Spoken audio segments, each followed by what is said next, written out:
5 देशांच्या दौऱ्याच्या पहिल्या टप्प्यात संयुक्त अरब अमिरातीमध्ये पंतप्रधान नरेंद्र मोदी यांनी आज संयुक्त अरब अमिरातीचे राष्ट्राध्यक्ष शेख मोहम्मद बिन झायद नह्यान यांची भेट घेतली। यावेळी झालेल्या शिष्टमंडळस्तरीय चर्चेत ऊर्जा सहकार्य आणि द्विपक्षीय व्यापार यावर प्रामुख्याने चर्चा झाली। पश्चिम आशियात सुरू असलेल्या संघर्षामुळे जागतिक पुरवठ्यात निर्माण झालेल्या व्यत्ययाच्या पार्श्वभूमीवर ही चर्चा महत्त्वाची होती।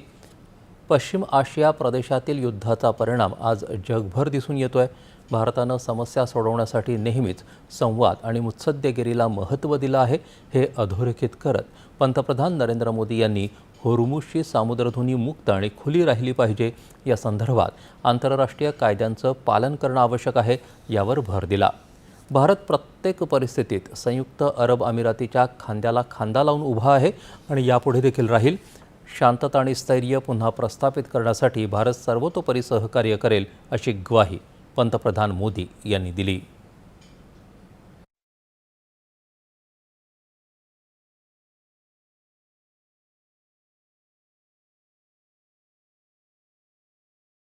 पश्चिम एशिया क्षेत्र में युद्ध की परिस्थिति का प्रभाव आज पूरे विश्व पर दिखाई दे रहा है।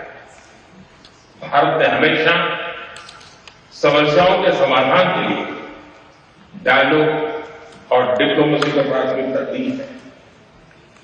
होर्मुझ को फ्री, ओपन और सेफ बनाए रखना ये हमारी सबसे बड़ी प्राथमिकता है। इस विषय में अंतर्राष्ट्रीय कानूनों का पालन आवश्यक है। ब्रदर, भारत हर परिस्थिति में यूएई के साथ कंधे से कंधा मिलाकर खड़ा है और आगे भी खड़ा रहेगा। व्यापक ऊर्जा भागीदारीसाठी नवीन उपक्रमांना प्रोत्साहन देण्यासाठी दोन्ही नेत्यांनी सहमती दर्शवली।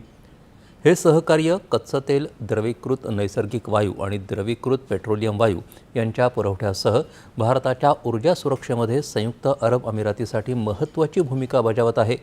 दोन्ही नेत्यांनी सर्वसमावेशक सामरिक भागीदारीचा एक महत्त्वाचा आधारस्तंभ म्हणून स्थिर आणि भक्कम द्विपक्षीय संरक्षण सहकार्याचं महत्त्व अधोरेखित केलं।